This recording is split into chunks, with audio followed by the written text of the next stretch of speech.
Fala, meu aluno, minha aluna do Knapse, tudo bem com você? Bom, nessa aula a gente vai falar da parte mais importante desse nosso módulo de embriologia. Ou seja, a gente vai falar um pouquinho da embriologia do anfioxo, desenvolvimento embrionário do anfioxo. Aí você vai olhar e falar, mas que é isso, desenvolvimento embrionário do anfioxo? O anfioxo, gente, ele é um protocordado. Então, ou seja, ele é um cordado bem simples. E a gente vai usar a embriologia desse cordado bem simples como base para a gente estudar a embriologia dos cordados como um grupo genérico, né? Então, o que os cordados têm de especial nessa embriologia que difere dos demais animais, que vai fazer com que eles sejam cordados, com que eles tenham aquele cordão dorsal, aquele cordão nervoso dorsal. Então, como que isso vai se desenvolver? E o melhor jeito da gente estudar um determinado evento ou um determinado acontecimento num grupo de seres vivos é estudar ele a partir dos organismos mais simples. Porque a gente estuda o organismo mais simples, entende como isso funciona de uma maneira simples e depois vai adicionando características especiais de acordo com as embriologias, no caso, mais complexas. Então a ideia é a gente estudar uma embriologia simples, em primeiro lugar, para depois adicionar complexidade nisso e entender, então, a partir da embriologia do anfioxo, como funciona a embriologia humana. E eu coloquei no slide para vocês uma fotinho do anfioxo, porque nada mais justo da gente começar sabendo pelo menos como é a cara de um anfioxo para a gente entender a sua embriologia, não é? Dá uma olhadinha aí. Então olha lá. Vocês percebem que ele é um animal bem pequenininho e meio transparente. Essa transparência, inclusive, vai ser muito útil para que a gente possa entender como que as estruturas do interior desse bichinho vão se formar, tá certo? Então, a gente vai começar estudando esse anfioxo a partir do seu zigoto. O que vai acontecer então a partir do zigoto? Como a gente viu na nossa última aula, esse zigoto vai passar por uma série de divisões celulares. E, no caso, o ovo do anfioxo ele é um ovo oligolécito. Então ele vai ter aquele tipo de segmentação, lembra? Total e desigual. Então uma segmentação total e desigual que vai gerando um número maior de células. Então, a partir do zigoto, a gente vai tendo divisões celulares que vão aumentando esse número de células, certo? A partir, então, dessa clivagem, dessa segmentação, a gente vai ter um aglomerado celular. Um aglomerado celular que vai ser a primeira, então, estrutura embrionária depois do zigoto, que vai começar a formar esse embrião, que é o que a gente chama de mórula. A mórula, dá uma olhada aqui, olha. Ela é um aglomerado celular que vai surgir a partir da segmentação do zigoto. E aí o que vai acontecer com a mórula? As células da mórula, se você lembrar como essa segmentação ela é desigual, a gente tem uma determinada região em que as células são menores e uma outra em que as células são maiores. Essas células menores vão ser chamadas de micrômeros e as células maiores de macrômeros. O que vai acontecer então? Esse aglomerado celular vai começar a criar uma cavidade interna. Vai começar a infiltrar líquido nessa mórula e vai começar a formar uma cavidade no interior da mórula, até o momento em que essa cavidade, essa estrutura total vai ser formada por uma cavidade interna e uma camada celular ao redor. Então, essa estrutura formada por uma cavidade interna e uma camada celular que envolve essa cavidade interna é o que a gente chama de blástula. Então, olha só a blástula, olha. A gente tem uma cavidade interna, eu tenho aqui um corte de blástula, que tem uma cavidade interna, que a gente vai chamar de blastocele. E um envoltório celular, então uma casquinha de células, que a gente chama de blastoderme. E perceba o que eu fiz aqui, olha. As células dessa região são menores do que as células desta região. Então a gente tem micrômeros e macrômeros. O que vai acontecer então? A partir de um determinado momento, os macrômeros vão começar a entrar. Então perceba, a gente tem uma bolinha e é como se eu pegasse essa bolinha e apertasse meu dedo numa região dessa bolinha. Vocês percebem? Eu estou apertando meu dedo. Imagina que eu estou apertando o dedo na bolinha. Esses macrômeros vão começar a migrar em direção aos micrômeros opostos. Vai formar então agora uma cavidade com duas camadas de células. Imagina que eu apertei até essa camada encostar do outro lado. Com duas cavidades de células, ou com duas camadas de células, e um orifício que conecta essa cavidade interna com o meio externo. Percebem isso? Então eu vou mostrar a imagem para que vocês possam entender melhor. Olha lá. Esse processo de invaginação então que a gente fez, ó, levou os macrômeros até o lado de lá. De novo eu tenho um corte, tá vendo? Agora eu tenho os macrômeros que encostaram nos micrômeros do lado oposto, formando essa dupla camada de células e uma cavidade interna. Esse processo de invaginação aqui, olha, é o que a gente chama de gastrulação e leva à formação da gástrula. E a gástrula então vai ter uma cavidade interna, que agora a gente vai chamar de arquêntero. Arquêntero, arque quer dizer antigo,êntero quer dizer intestino. Então arquêntero é o intestino primitivo aqui, olha lá. Esse orifício então, que conecta o arquêntero com o meio externo, é o que a gente chama de blastóporo. E as duas camadas de células agora já vão ter dois nomes. A gente já tem dois tipos celulares aqui diferentes, que é a mesentoderme, que vai dar origem à mesoderme e à endoderme, por isso chama mesentoderme, e a ectoderme. Agora, a gente formou o blastóporo, que conecta a cavidade que vai dar origem à cavidade digestiva com o meio externo. E aqui a gente tem uma cisão muito importante. O blastóporo vai poder originar a boca ou o ânus, nos grupos animais que vão formar esse blastóporo.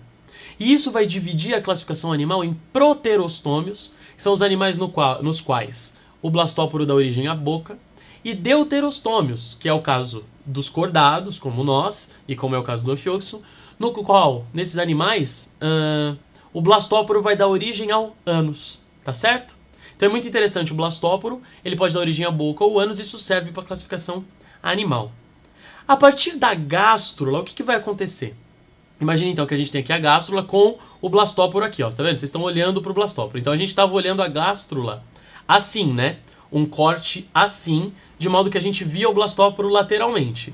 O que eu vou fazer agora? Eu vou virar a gástrula para vocês, olha, vocês estão olhando para o blastóporo e vou cortar, tá certo? Agora a gente vai ver isso aqui na imagem, dá uma olhada lá, ó.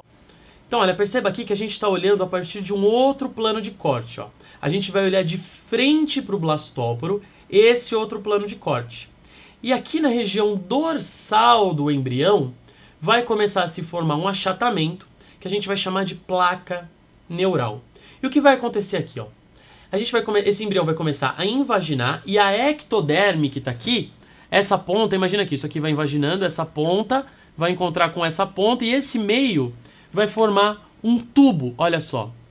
Esse tubo, então, que se originou a partir da ectoderme, é o nosso tubo neural, que vai dar origem ao sistema nervoso central.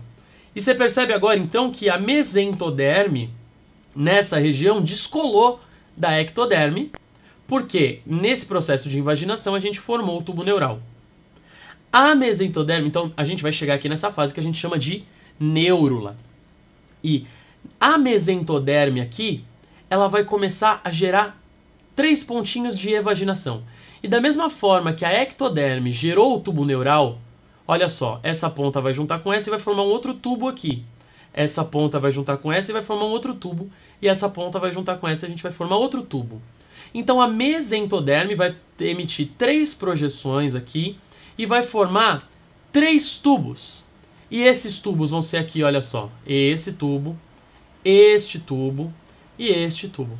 Esses 3 tubos, então, vão dar origem ao que a gente chama de mesoderme, enquanto esse tubo que restou da mesentoderme vira a endoderme. Olha só, agora a gente tem 3 folhetos embrionários.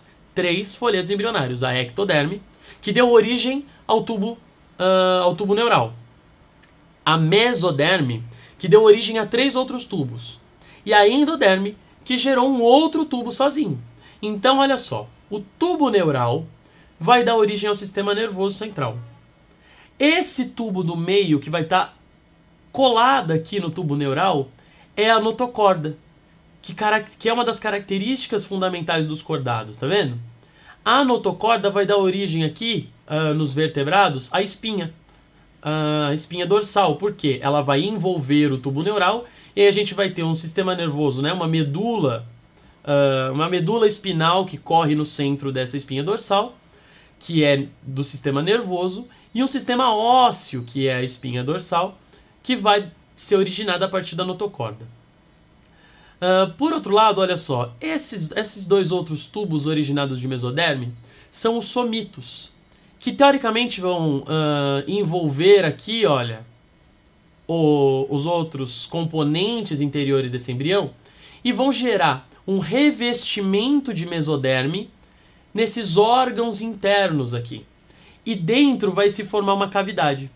Uma cavidade que a gente chama de celoma e que a gente vai ver melhor na próxima aula. Então, os somitos são uma camada de mesoderme que envolvem o celoma. E esse tubo originado a partir da endoderme é o que vai dar origem ao tubo digestivo. Você lembra que essa cavidade aqui, olha, ela é diretamente derivada do arquêntero. Então, essa endoderme é o que vai dar origem ao nosso tubo digestivo. Então, os órgãos abdominais em geral serão de origem mesodérmica, porque eles vão vir aqui desses somitos e vão ficar dentro do celoma. O tubo digestivo e o sistema respiratório, que vai se derivar desse tubo digestivo, vão ter origem endodérmica. E o epitélio de revestimento desse embrião, assim como o seu sistema nervoso, tem origem ectodérmica. Tudo bem? Essa análise pode parecer um pouco complexa, a gente tem que ter uma visão tridimensional das coisas, tem toda uma série de nomes e tal, por isso que é muito importante que você estude bastante essa aula, tá certo? Você não deixe ela assim se perder na sua memória, porque é muito legal entender esse desenvolvimento embrionário, então mórula, blástula, gástrula, neurula, e no final da neurula, então todo esse processo de desenvolvimento dos órgãos a partir dos folhetos embrionários que a gente vai chamar de organogênese, vão ser fundamentais para a gente entender como que um organismo parte de um zigoto para se tornar um organismo adulto. E se você for analisar já, então, esse tubo que a gente tem, com um tubo digestório, um tubo nervoso, os somitos, é praticamente já o corpo completo do anfíoxo. E o ser humano, então, vai ter uma embriologia muito próxima dessa, que a partir dessas situações, a partir desses conceitos que a gente apresentou aqui, vão se formar os órgãos e as estruturas que dão origem ao corpo humano adulto a partir de uma única célula, que era aquela célula zigótica, tá certo? A gente se vê na próxima aula, então. Um abraço, bons estudos e até lá! Ah, só mais um recadinho. Se você chegou até aqui é porque provavelmente você gostou da minha aula. Então eu queria pedir para você dar uma baita de uma força pra gente. Se você veio aqui do ladinho, ó, eu deixei para vocês o link para nossa página no Facebook e a nossa conta no Twitter. Então curte lá a nossa página, segue a gente no Twitter. E se você entrar no nosso site, tem um monte de conteúdo bacana. A gente tem texto, a gente tem mais vídeos. Se você tiver alguma dúvida, a gente tem um fórum bem legal lá que dá pra você tirar as suas dúvidas. Então dá essa força pra gente, compartilha com seus amigos esse nosso trabalho e vamos fazer esse projeto crescer cada vez mais. Um abraço!